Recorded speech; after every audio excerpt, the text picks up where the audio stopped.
warga seluruh Banten. Senang sekali kami kembali hadir menyajikan informasi seputar kegiatan pemerintah Provinsi Banten selama sepekan. Bersama saya, Sheila Diarisa. Inilah Banten Sepekan.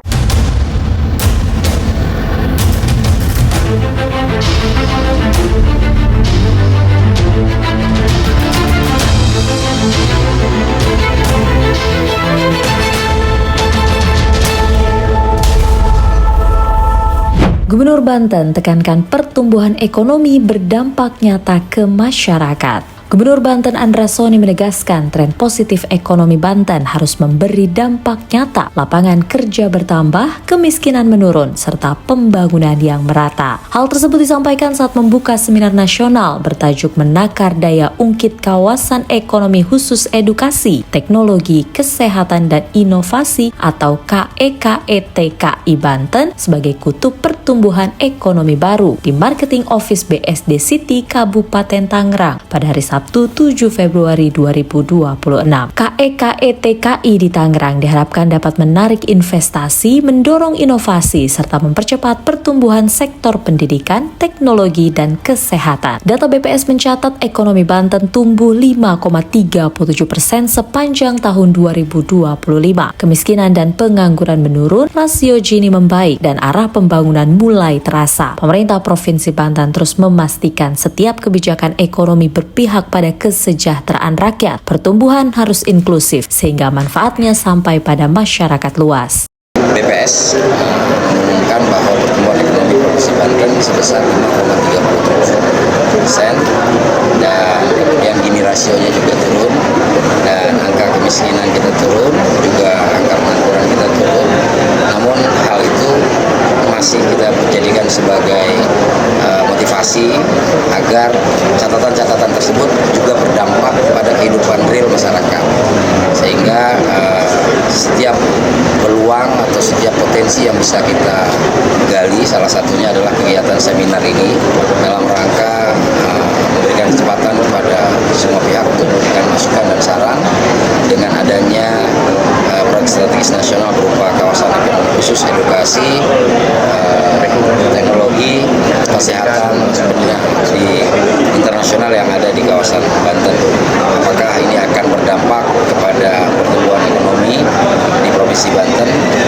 Apakah ini akan berdampak terhadap penyerapan tenaga kerja di Provinsi Banten? Apakah ini juga akan berdampak terhadap pemerataan pembangunan di Provinsi Banten?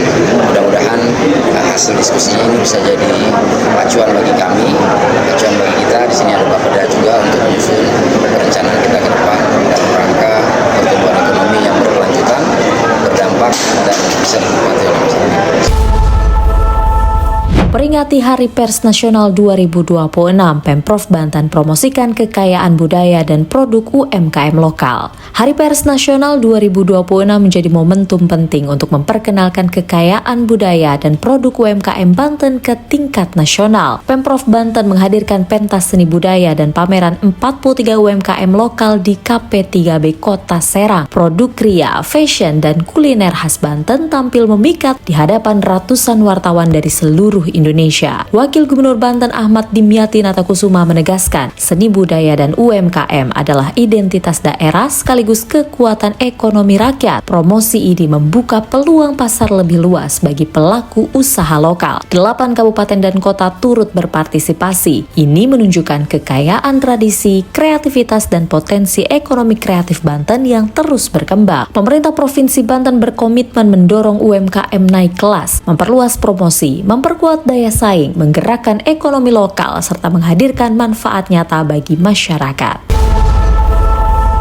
Dukung Indonesia Asri, Andras Soni akan terbitkan Ingub Gerakan Jumat Bersih. Gubernur Banten Andras Soni akan menerbitkan instruksi gubernur tentang pelaksanaan gerakan Jumat Bersih di seluruh wilayah Provinsi Banten. Langkah ini menindaklanjuti arahan Presiden Republik Indonesia terkait gerakan Indonesia Asri, aman, sehat, resik, dan indah. Jumat Bersih akan dilaksanakan serentak setiap pekan, melibatkan pemerintah provinsi, kabupaten, dan kota, TNI, Polri, serta masyarakat. Tujuannya yakni menjaga kebersihan lingkungan, mengurangi sampah, menumbuhkan budaya budaya gotong royong serta mendorong perilaku hidup bersih dan sehat. Sekretaris Daerah Provinsi Banten menegaskan Ingup ini menjadi payung bagi bupati dan wali kota untuk menggerakkan aksi bersama di wilayah masing-masing. Kolaborasi dari hulu hingga hilir menjadi kunci keberhasilan. Lingkungan bersih bukan sekedar agenda, ini investasi untuk kesehatan, kenyamanan, dan kualitas hidup masyarakat Banten. Ya, Jemaat bersih nanti akan saya keluarkan instruksi gubernur. Nanti detail-detailnya akan disiapkan oleh Pak Sekda. Tapi secara komunikasi saya telah sampaikan ke Pak Wali Kota Tangerang, Wali Kota Tangerang Selatan, ke Bapak Wali Kota Bupati Tangerang, Ibu Bupati Pandeglang, sudah kita sampaikan. Nanti saya juga akan sampaikan ke Pak Wali Kota Cilegon. Tapi prinsipnya sama. Cilegon bahkan sebenarnya sudah bertahun-tahun melaksanakan kegiatan Jumat bersih. Nanti kita akan laksanakan tapi serempak setiap Jumat. Jadi kegiatan yang biasanya senam kita arahkan untuk lakukannya selesai senam atau pokoknya antara jam 7 sampai jam 9. Gubernur Banten mengatakan keselamatan kerja penting untuk dunia industri berkelanjutan di Banten. Keselamatan dan kesehatan kerja bukan sekedar aturan, namun soal nyawa, martabat, dan masa depan industri. Gubernur Banten Andras Soni menegaskan pentingnya K3 sebagai prioritas bersama untuk membangun dunia industri yang berkelanjutan di Banten. Hal itu disampaikan saat memimpin apel keselamatan dan kesehatan kerja atau K3 nasional tingkat Provinsi Banten tahun 2026 di Stadion Krakatau Steel Kota Cilegon pada hari Selasa 10 Februari 2026. Di hadapan ratusan pelaku industri, pemerintah, dan asosiasi, Andras Soni menekankan bahwa produktivitas dan keselamatan harus berjalan seiring. Setiap pekerja berhak pulang ke rumah dengan selamat. Dengan 146,54 juta pekerja di Indonesia, penerapan K3 menjadi kunci perlindungan tenaga kerja, peningkatan produktivitas, serta daya saing industri nasional. Banten mendorong K3 sebagai budaya kerja bukan sekedar kewajiban. Tujuannya agar industri maju, pekerja terlindungi, dan ekonomi tumbuh sehat. K3 ini penting bukan hanya bagi pekerja, tapi juga penting untuk keberlanjutan bisnis atau keberlanjutan dari dunia industri. Jadi K3 ini merupakan satu yang penting, dan sebagai sebuah negara yang ingin maju industrinya, K3 merupakan sebuah persyaratan. Intinya K3 merupakan sebuah keharusan, maka pemerintah wajib mengampanyekan juga. Pesantren di Lebak budidaya cabai, Gubernur Banten minta replikasi. Pesantren agroekosistem Raudatul Ihsan di Lebak sukses membudidayakan cabai berbasis greenhouse. Dalam kunjungannya pada hari Selasa 10 Februari 2026, Gubernur Banten Andras Soni mendorong model ini direplikasi di pesantren lain. Konsep ini memadukan pendidikan agama, pelatihan, dan produksi pertanian dalam satu ekosistem berkelanjutan. Pesantren tidak hanya mendidik santri, tapi juga mencetak pelaku pertanian modern dan mandiri. Produksi cabai pesantren ini bahkan telah menjalin kerjasama dengan PT Lau Kita Bumbu sebagai pemasok kebutuhan bumbu makanan jemaah haji. Pesantren agroekosistem Raudatul Ihsan. Ini adalah pesantren yang memadukan pendidikan agama, sekaligus juga membangun ekosistem agro. Dan hari ini kami langsung melihat tadi sudah hasilnya dan memetik panennya juga ya. Greenhouse tadi Pak, ada perwira TNI nyobain ya Pak Aswin, ternyata pedasnya luar biasa kan. Asli cabai deh. Dan ini tambahan nih Pak, minim pestisida, organik pestisida. Dan ini adalah pesantren yang lebih ekosistemnya untuk pendidikan supaya nanti bisa di sini belajar transfer pendidikan ke pondok pesantren lain ya.